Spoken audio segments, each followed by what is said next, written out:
کہ شیئر بازار کے بارے میں شریعت کا کیا حکم ہے۔ اس کے علاوہ بہت ساری کمپنیوں نے مارکیٹ میں حلال اسٹاک کا کاروبار شروع کیا ہے، جس میں جائز چیزیں بنائی جاتی ہیں، گاڑی، چشمہ، گھڑی وغیرہ۔ تو ایسی کمپنیوں میں شیئر خریدنا اور بیچنا، اس کے ذریعے نفع کمانا جائز ہے یا ناجائز ہے؟ کہنے کو یہ سوال بہت مختصر ہے، مگر تفصیل طلب ہے۔ یہ نقطہ کوئی 5 سال پہلے سے قوم کے درمیان لایا گیا کہ ہم صرف حلال کاموں کی اجازت دیتے ہیں، حرام کی نہیں۔ ایک بڑی غلط فہمی ہے، ہم اس پر قدر بسط کے ساتھ گفتگو کریں گے۔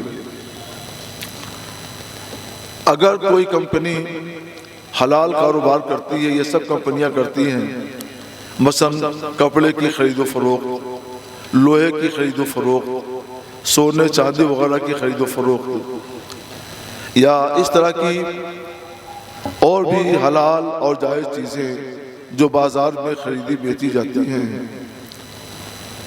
تو ان کی خرید و فروخت کے جواز میں کوئی کلام نہیں۔ یوں ہی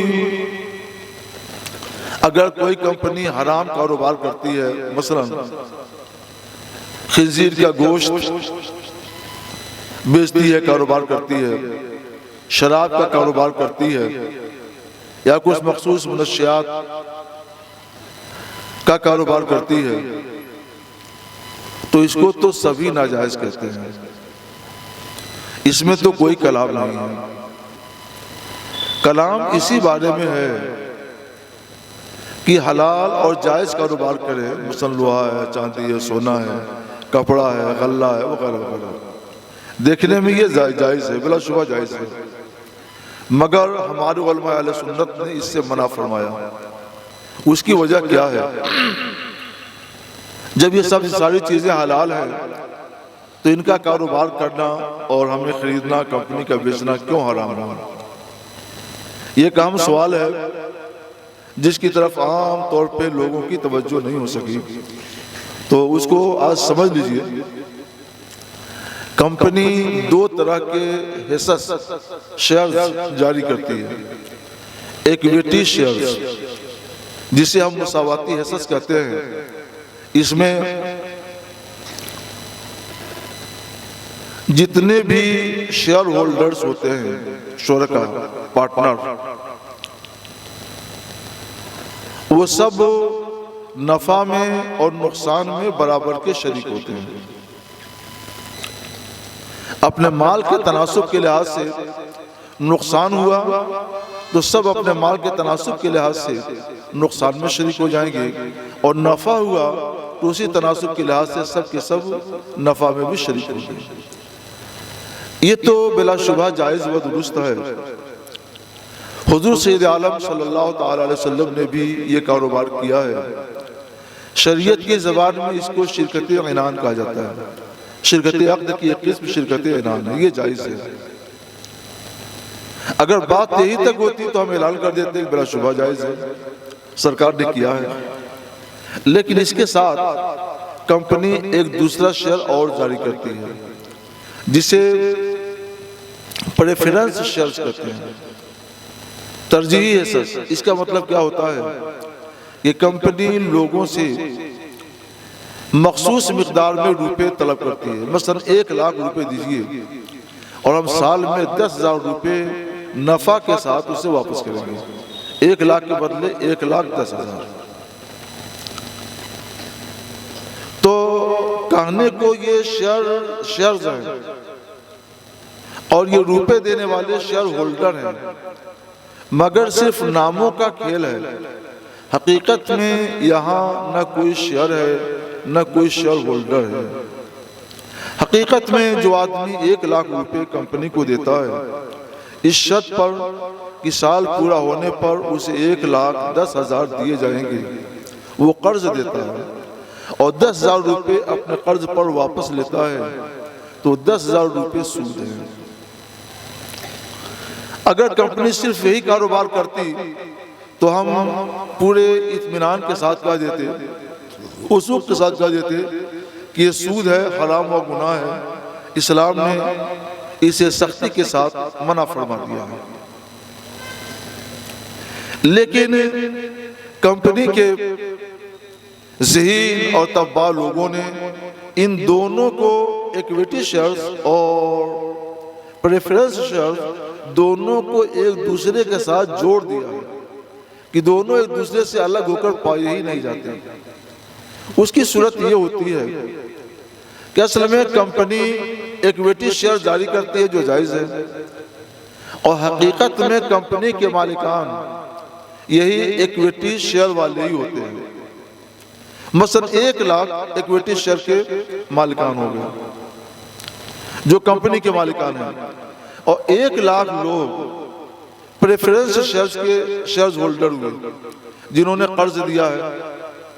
3 مہینے کے بعد جب کمپنی کے نفع نقصان کا حساب ہوتا ہے، مثلا کمپنی نفع میں ہے تو پورے نفع سے سب سے پہلے پریفرنس شیئر والوں کو ان کا سود دیا جاتا ہے۔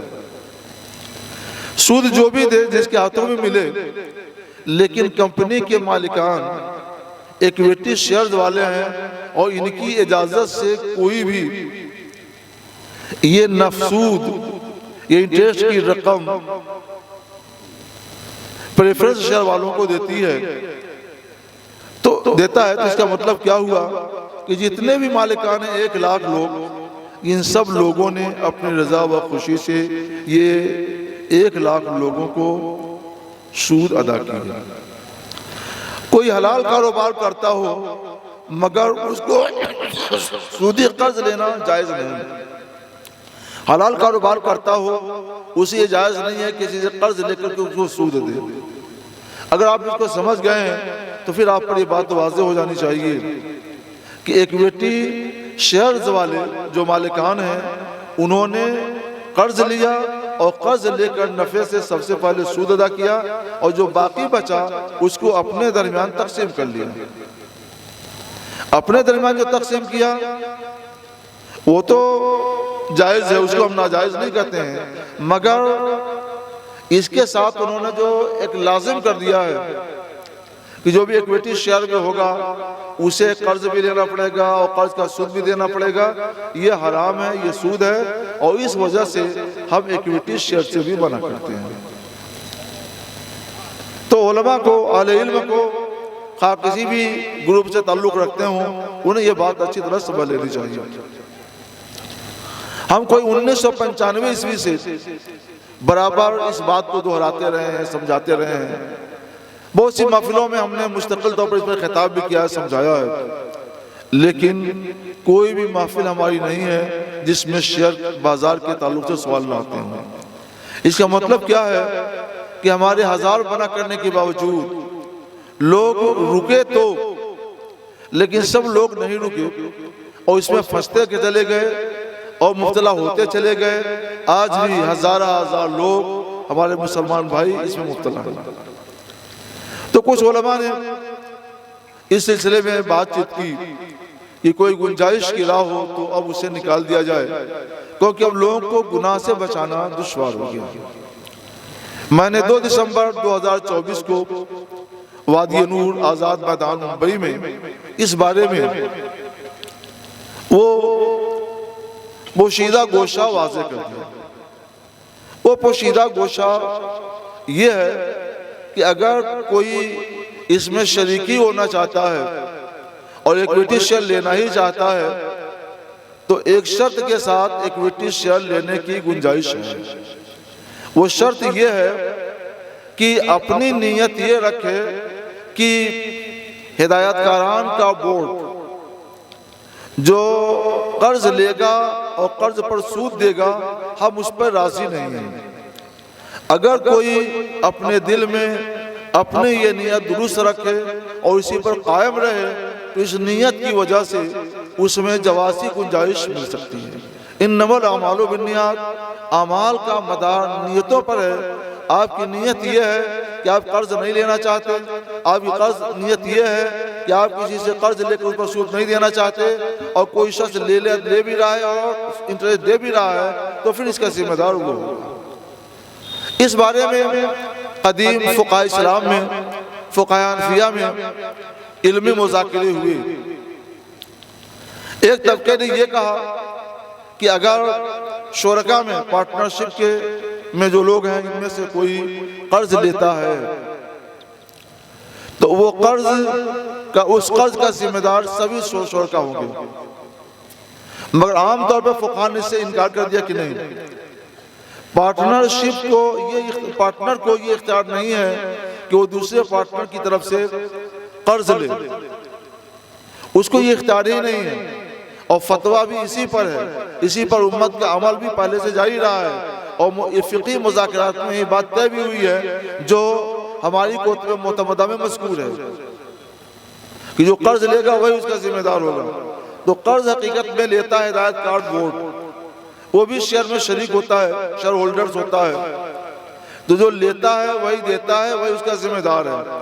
اب اگر آپ بھی اس پر راضی ہیں تو آپ بھی گناہگار ہوئے، اور آپ راضی نہیں ہیں تو آپ گناہگار نہیں ہوئے۔ چونکہ ہمارے لوگ شرطوں کو گول کر جاتے ہیں، لحاظ نہیں کر پاتے ہیں، اس لیے ہمارے علماء کرام نے اس سے بچنے میں ہی احتیاط سمجھی اور اس سے مکمل طور پر منع کر دیا۔ لیکن لوگ گناہ سے بچ نہیں پاتے ہیں اور کثرت کے ساتھ اسے مبتلا ہوتے جا رہے ہیں، تو اب میں نے وہ جواز کی راہ، وہ جواز کا گوشہ 2 دسمبر 2024 کو وادی نور میں بیان کر دیا۔ وہ آج بھی بیان کر رہا ہوں کہ اگر آپ تصحیح نیت پر قادر ہیں، آپ کی نیت یہ ہے کہ ہم صرف ایکویٹی کے شیئر میں شریک ہیں، اس کے علاوہ مجھے کسی قرض سے اور قرض کے نفع اور انٹرسٹ سے کوئی سروکار نہیں ہے، تو آپ گناہ سے بچ جائیں گے، آپ کے لیے شرکت جائز ہوگی۔ اب نفع نقصان کے ذمہ دار آپ ہوں گے، شریعت نہیں ہوگی۔